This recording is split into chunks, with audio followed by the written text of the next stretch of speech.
Hi everybody, welcome back to my newborn practice. There is a tremendous power and energy behind every image that we see. The internet has provided an unlimited supply of content to see. In this last episode of the Tool Chest series, I will share more about how the sense of sight can help us navigate away from thoughts that send us down by choosing thoughts that move us up towards a higher state of being, while even using the World Wide Web. I was so excited. It was like Christmas morning, but it was Easter. I sat on the floor with my cousins, in front of the TV with anticipation because my favorite movie of all time, and I was only 4 years old, was coming on. As the Scarecrow, the Tin Man, the Cowardly Lion, and of course Dorothy filled the screen, I sat there riveted as every scene unfolded. The Wizard of Oz goes down in history as the first film I fell in love with. And nothing moves me faster into a sheer place of joy than seeing Dorothy click her heels 3 times and be transported home. At 4 years old, I asked myself, was it all just really a dream? When I think of all the images I've collected along the way that have truly served me, both real and make-believe, I will not be exaggerating when I say that dreaming and flooding the mind of visual stimulation has been the best resource I've found to augment my state of being. And I remember dreaming a lot as a kid, as I'm sure you probably all did. And of course, in honor of the Wizard of Oz, in brilliant Technicolor. I vividly remember dreaming of starring in a movie before it happened, being on TV before it happened, performing on Broadway before it happened. It all started with a thought. And once that thought was able to ignite my desire and help me find ways to manifest events into my reality, the rest became my history. The pictures in my mind were just as, if not more important and powerful than the pictures that were in front of me. As another example, in a previous episode, I mentioned that it took me seeing my daughter's face in my mind from keeping me from jumping in front of the next oncoming train. That was an image in my mind that was able to save my life. Let's stop for a minute and talk about your list of visual tools that you can add to your tool chest. Some of my suggestions are photos from a scrapbook, yearbook, Facebook, movie shows, TV shows, stage shows, places, and more faces. I can't write them down fast enough. Please press pause and take a moment to write down some of your own. Have you ever experienced the loss of a loved one, close friend, colleague, or even a public figure that you might have felt very connected with? A couple of summers ago, I experienced the loss of someone who was like a son to me. His name was Andre Fuentes. He was my student, and I was his teacher and mentor for over 20 years. Helping him find and fulfill his artistic potential was one of the greatest joys of my teaching career.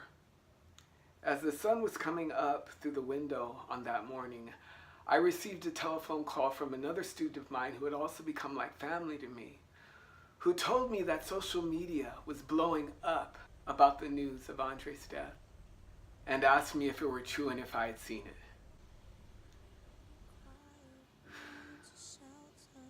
All of a sudden, I couldn't move. I felt like my heart had stopped. At the same time, I felt like I had just been shot out of a cannon into an ugly field of despair that I had never seen before.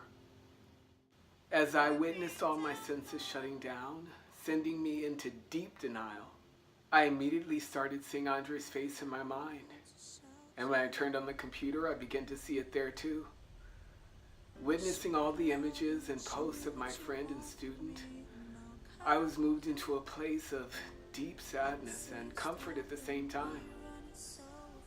You see, the comfort was from seeing and remembering Andre in his greatness.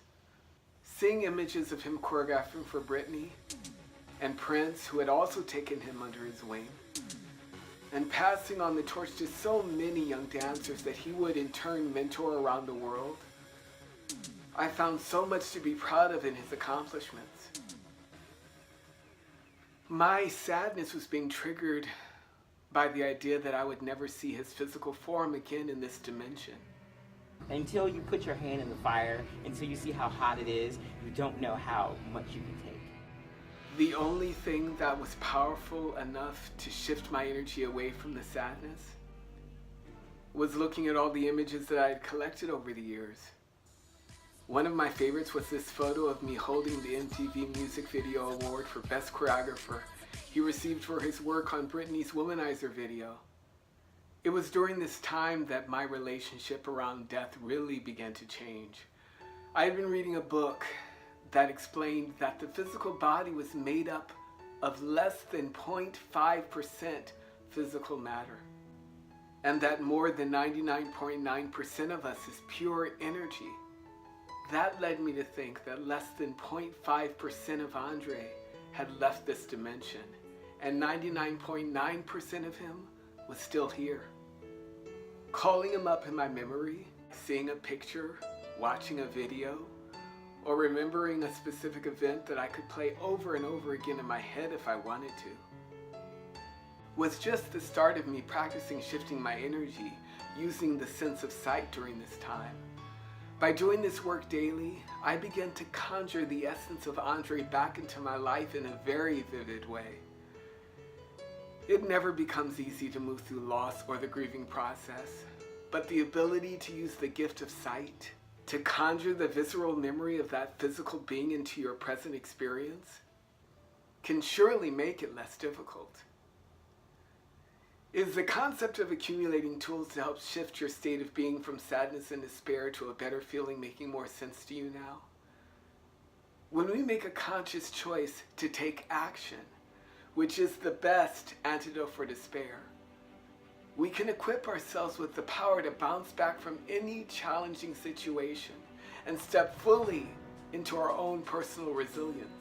Please leave a comment below about how you might use these tools in the Tool Chest series in the future. This is the last episode in this Tool Chest series, and I have found so much joy in sharing with you different ways that I have found to use these conscious tools of my senses to move me to a better state of being. I hope that you found something practical and useful here. So until the next time, bye for now, and remember to always rely on your own personal resilience. Hey everybody, thanks for watching that video. If you haven't joined this community yet, please subscribe to this channel and click that little bell just so that you never miss a conversation. This is a dialogue, not a monologue, so please comment below, join the discussion, and remember, life is only as good as we make it. Bye for now.